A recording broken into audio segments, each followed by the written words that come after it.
mean, I think the whole question of like, what are we doing and what are we here for and why are we doing what we're doing? You know, it's just the most basic fundamental question which no one can really answer. And you know, when I think of that, I'm like, well, what the fuck are we doing? You know, working and just keeping this, like, you know, Monday to Friday week going, have to mandatory lifestyle.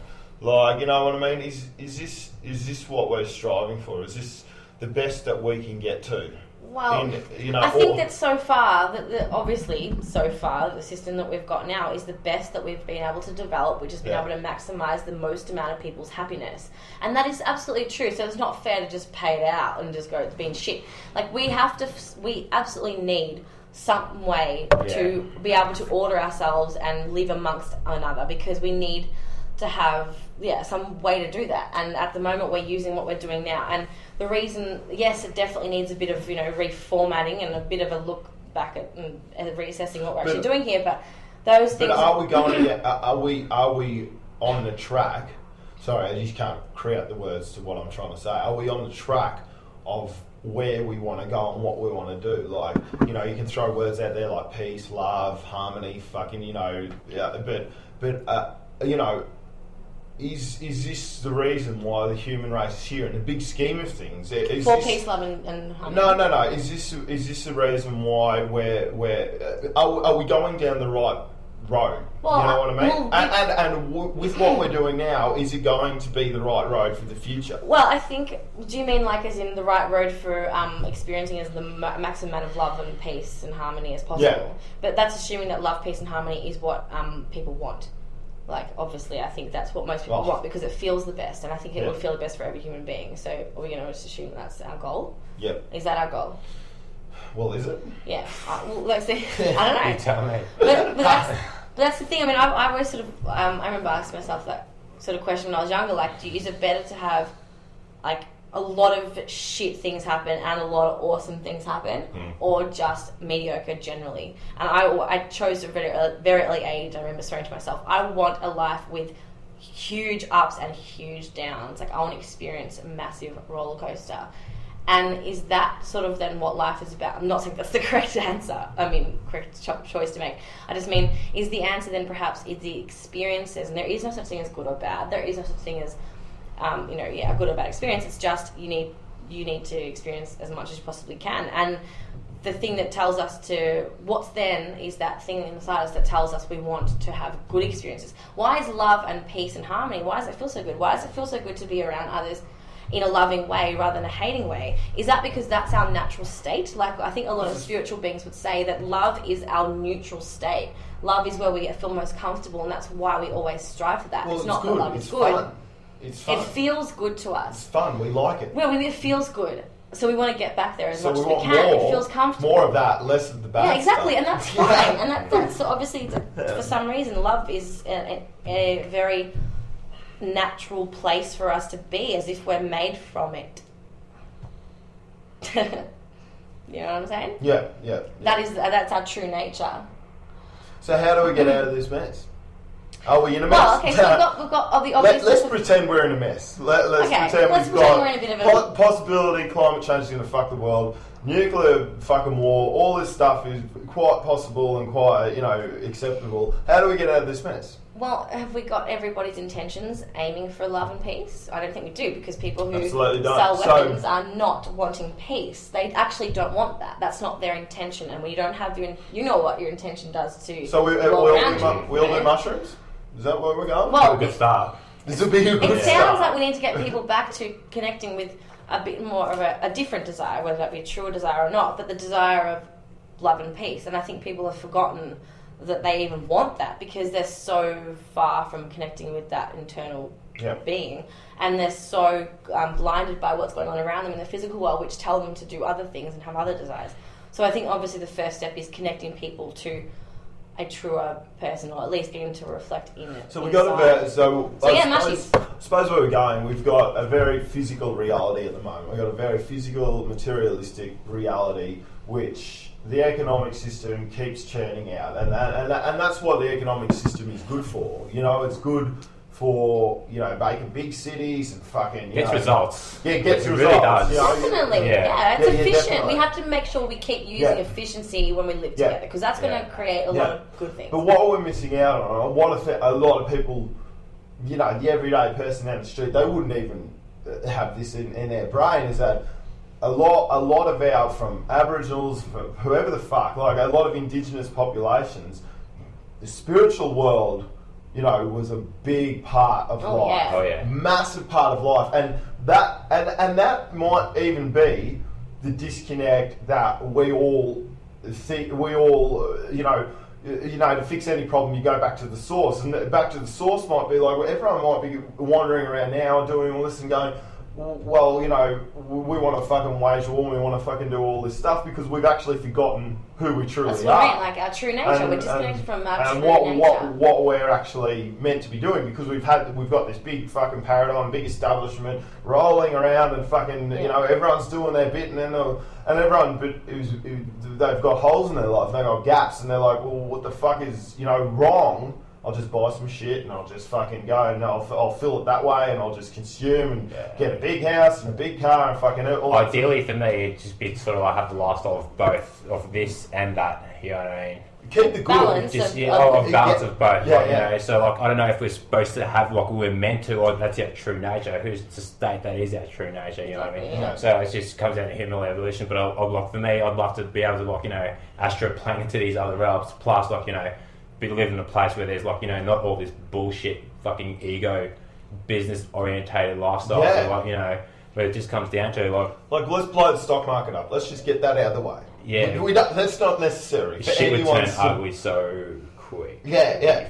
Fucked. Like if that was to happen, like, you know, like shit would go so bad so fast, no one would know what to do. It's not necessary. It's not, you know, what's productive? You know? I don't think there is, like, we don't have a plan, so, like, if something goes really bad, like, you know, there's steps we need to take. We don't have an emergency evacuation plan. There's no emergency plan for, like, when shit really goes down, and it could, you know, and it has. Well, there is, because they're would. building bunkers underneath Denver Airport, apparently. The government that's That's Denver a conspiracy theory. Well, the Queen brought land close to it. Yeah, and have you seen the murals on Denver Airport? That's fucking weird. Pull it up. Because Joe Rogan had a podcast with Alex Gray. Did you listen to that one? The artist. I haven't had one since I came back. I haven't listened to any podcasts since I came back. Alex Gray is this artist. He draws spiritual experiences, basically. So you've got like Alex Gray. I think he done some cut artwork for Tool. Probably, for 10,000 days. Alex Gray. I know who Alex Gray is. Yeah, I know exactly. He had a podcast with him, and he was talking all about like all that spiritual stuff and everything. And he was saying, he brought to my attention, I didn't know about this, Denver Airport has it's a new Denver Airport, which apparently didn't even need to be created, but apparently the reason is because they're building something underneath it. The government are, but they painted like murals within the airport, and you should see some of these fucking things. Like, what are we talking we're talking about like end of the world situation. There's this big guy. There's this guy with a fucking. There's this guy. A massive big machete.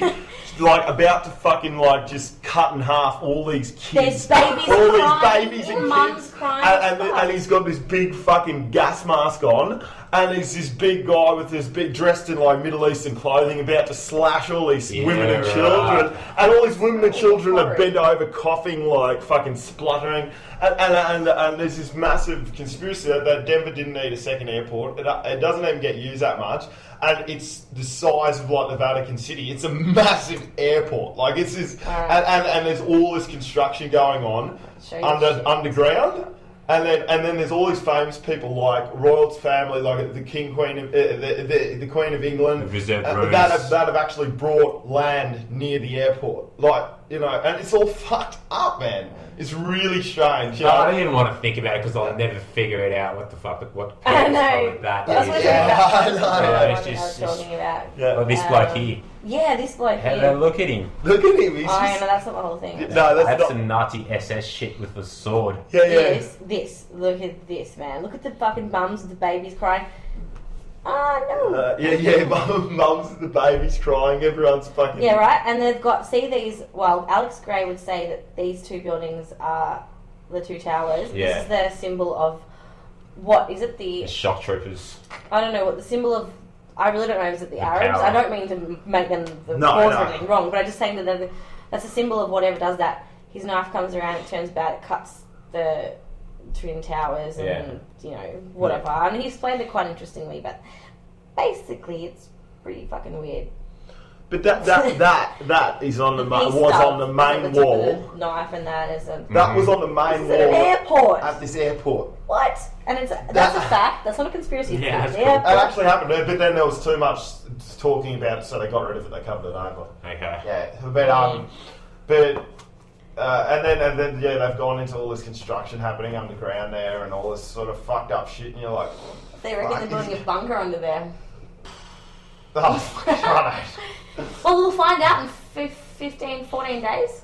Yeah. 13 days. That's the whole thing. Like, as soon as you open your mind up to some of that shit, then it just gets this massive snowball rolling of like, down this conspiracy now hole. anything is possible for me. Like, I will not rule anything out. And I won't believe anything ever to the point where I'm sure, because I understand that's not a good idea. Yeah. So anything's possible, but nothing's fucking at all sure. I got to the point where I got so paranoid. I didn't want to buy food from the supermarket. Really? It got to the point I was just like, what am I When was that? A couple of years ago? Yeah, it's probably about 3 years ago. When I really started, just threw myself into it, just started reading about it. I was like, I do not want to, like, you know, just... Yeah. Ken Well, Trails, you gotta live your life, you know? Yeah. You gotta just live your life, seriously, at the end of the day. Yeah. It's more like a hobby, you know, thinking about the way the world actually is. That's like a hobby, and then I go and live my life. And stuff like that. Yeah. But So was there any recurring things you found in your ayahuasca trips? Like when you had your eyes closed, do you see things in with your eyes open? Yeah, both. Like, you know, you still, like, it doesn't matter if your eyes are open or closed. Yeah, you're in it. They always started the same though. They always started the same. Well, like, it takes about half an hour to kick in, and like they always started the same. Like, looked like there were ceiling fans spinning around the room. Just silhouettes of people running around. Yeah. And then showtime, and it just like click into like this. Like, there's just shape-shifting objects moving in and out. There was people walking around the room. It was just. Were they trying to? Did you get any sound? Yeah, like that was a big part of it. Like, at least one I had, it's like, you just hear it, and like.